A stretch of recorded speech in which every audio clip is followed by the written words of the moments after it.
अभिराज अभिज्ञाला ऑफिसमध्ये घ्यायला आला. तो ऑफिसच्या बाहेर उभा होता. काही वेळाने अभिज्ञा बाहेर आली. Hi Abhidnya. Abhiraj. What a pleasant surprise. Abhidnya. म्हटलं तुला सरप्राईज द्यावं. त्याने तिला गुलाबाचं फूल दिलं. थँक्यू. अभिज्ञाने ते हसतमुखाने घेतलं. चल बस बाईकवर. अभिराज. बाईक. अभिज्ञा. हो, आज लॉंग ड्राईव्हला जायचं. अभिज्ञा थोडी उदास झाली. तिच्या चेहऱ्याकडे बघून अभिराज, काय झालं? तुझी इच्छा नाही का? नाही, तसं काहीच नाही. चल निघूया. अभिराजने बाईक स्टार्ट केली. अभिज्ञा मागे बसली. तिला थोडं ऑकवर्ड वाटत होतं. ती थोडी मागे सरकून बसली. तिने सीटला मागे हात पकडला. बाईकची राईड सुरू झाली. अभिराज सुसाट वेगाने चालवत होता. स्पीड ब्रेकरमुळे अभिज्ञा समोर सरकल्या जात होती. आता अगदी ती त्याच्या जवळ आली. तिला आधी थोडं कसंसं वाटलं, पण नंतर ती रिलॅक्स झाली. त्याच्यातलं अंतर कमी झालं. अभिज्ञाने तिचा डावा हात त्याच्या खांद्यावर ठेवला. तिचा स्पर्श त्याला भावला. तो अजून सुसाट वेगाने चालवू लागला. अभिज्ञा गाडीच्या मिररमधून त्यालाच बघत होती. तिने हळूच उजवा हात अभिराजच्या मांडीवर ठेवला. अभिराजच्या चेहऱ्यावर स्माईल आली. मिररमध्ये दोघांची नजरानजर झाली. काही क्षण दोघेही एकमेकांकडे बघत राहिले. अचानक हॉर्नरच्या आवाजाने अभिज्ञाची लिंग तुटली. अभिराज, समोर बघ. अभिराजने बाईक स्लो केली. आता तो हळू चालवू लागला. बाहेर वातावरण थंड झालं होतं. झुळझुळ थंड वारा शरीराला भेदून जात होता. मनात प्रेमाचा थंड गारवा साठत होता. त्या गारव्यात दोघे आणखी जवळ आले. आता हवाही जाणार नाही एवढे जवळ आले होते. गाडीवरून वाऱ्याने अभिज्ञाचे केस हवेत उडत होते आणि त्याच्या गालाभोवती रेंगाळत होते. त्याला तिच्या केसाचा स्पर्श मोहरून टाकत होता. त्याच्या या गोड प्रेम सहवासात पावसाने हजेरी लावली. पावसाच्या श्रावणसरी बरसल्या. अभिज्ञाच्या आयुष्यात सुखाचे क्षण असो वा दुःखाचे क्षण असो, पाऊस हा तिच्या सोबतीला असायचाच. कधी कधी हवासा वाटणारा पाऊस नकोसाही वाटायचा. पावसाने जोर धरला म्हणून अभिराजने एका टी पॉईंटवर गाडी थांबवली. थोडे ओले झाल्यामुळे ते स्वतःचे कपडे हाताने झटकायला लागले. अभिज्ञाने नॅपकिनने चेहरा आणि केस कोरडे केले. दोघेही आधी थोडे अंतरावर उभे होते. हळूहळू जवळ आले. दोघांनी गरमागरम कडक चहा घेतला. त्या दोघांना बघून चहावाला म्हातारा बोलला, आपकी जोडी सलामत रहे, बहुत खुश रहो. दोघेही एकमेकांकडे बघून हसले. पावसाचा वेग आणखीच वाढला. वाऱ्याने पावसाची दिशाही बदलत होती. चहा घेताना दोघांची नजरानजर झाली. न बोलताही दोघांचे डोळे सगळे बोलून गेले. या रिमझिम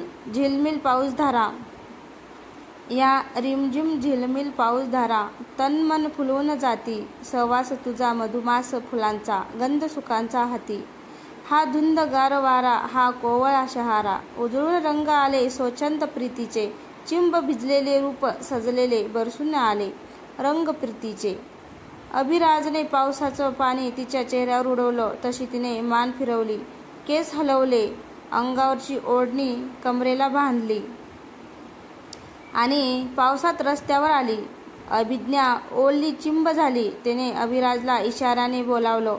त्याने नकारार्थी मान हलवली. तिने पुन्हा त्याला हातवारे केले तरी तो तिथेच उभा होता. तिने त्याला हात पकडून पाण्यात आणलं. दोघेही चिंब भिजले, तनाने आणि मनानेही. त्याने तिला अगदी मिठीत घेतलं. त्याच्या स्पर्शाने ती शहारली. अभिराज, कुणीतरी बघतंय, बघू दे. अभिराज, तो चहावाला बघतोय, बघू दे. तिने त्याला दूर लोटलं आणि वळून ती थोड्या समोर गेली. अभिराजने मान घेऊन तिच्या कमरेत हात घातला. तिने डोळे घट्ट मिटले. हळूहळू त्याचे हात तिच्या पोटावर फिरू लागले. तिचं संपूर्ण अंग शहारलं. तिच्या हृदयाची स्पंदने वाढली. तिने हळून त्याला घट्ट मिठी मारली. त्याचीही पकड घट्ट झाली. काही क्षण सगळं तसंच थांबल्यासारखं झालं. गाडीच्या हॉर्नच्या आवाजाने दोघेही भानावर आले. एकमेकांपासून दूर झाले. तिने लगेच स्वतःला सावरलं. अंगावर ओढणी घेतली, हातात स्पर्श घेतले आणि अभिराज, निघायचं का? त्याने होकारार्थी मान हलवली आणि दोघेही निघाले. अभिराजने अभिज्ञाला तिच्या घरी सोडलं आणि तो निघाला. दोघेही एकमेकांसोबतचे स्वप्न रंगवू लागले. दुसऱ्या दिवशी सकाळी अभिराजने फोन केला. हाय अभिज्ञा, गुड मॉर्निंग. Good morning. आज लग्नाची तारीख काढायला गुरुजी येणार आहेत. तुला कुठलीही तारीख चालेल ना? अभिराज.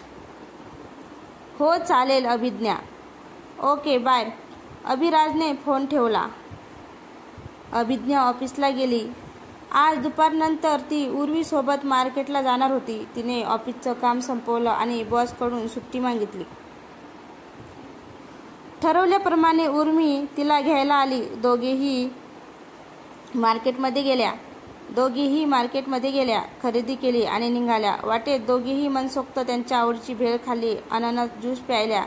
थोडा वेळ तिथे फेरफटका मारला. तिथून आज सनसेट खूप छान दिसत होतं. आज त्यांना खूप बरं वाटलं. कितीतरी दिवसांनी त्या अशा मनसोक्त फिरल्या होत्या.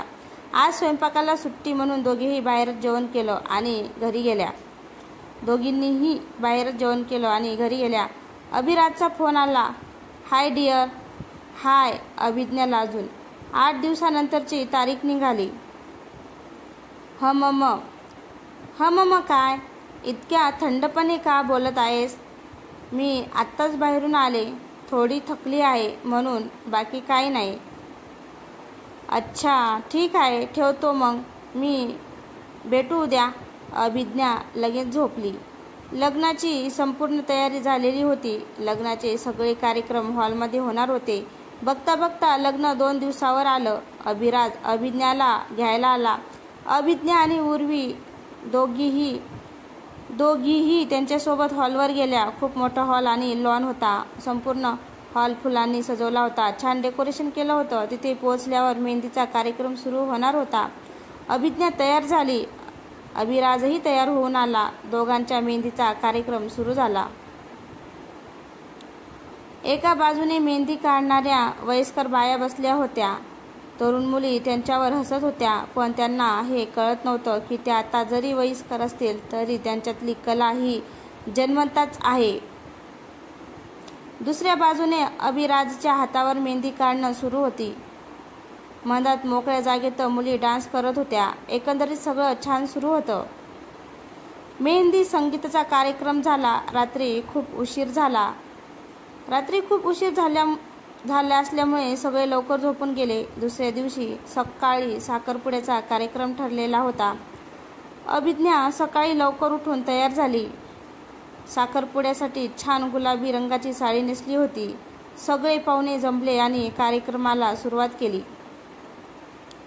अभिज्ञाच्या अंगावर भरपूर दागिने चढवले. अभिज्ञाला खूप वाईट वाटत होतं. ती अभिराजसाठी काहीच करू शकली नव्हती.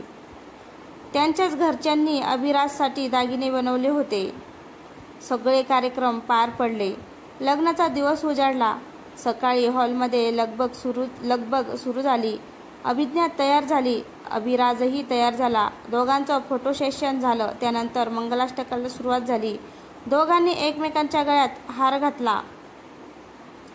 सगळ्यांनी आशीर्वाद दिले. सप्तपदीचा कार्यक्रम झाला. सगळे विधी पार पडले. अभिज्ञाची पाठवणीची वेळ झाली. सगळे गाडीत बसले. गाडी निघाली. अर्ध्या 1 तासात गाडी पोहोचली. अभिज्ञा आणि अभिराज गाडीतून बाहेर आले. 1-2 मजली घरासमोर येऊन गाडी थांबली होती. क्षणभर ती त्याच्या बघतच राहिली.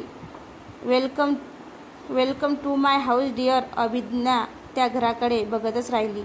तर मित्रांनो, तुम्हाला ही कथा कशी वाटली? कथा आवडल्यास लाईक, कमेंट, शेअर करायला विसरू नका. तसंच आपल्या चॅनलवर कोणी नवीन असेल तर चॅनलला सबस्क्राईब करा. धन्यवाद.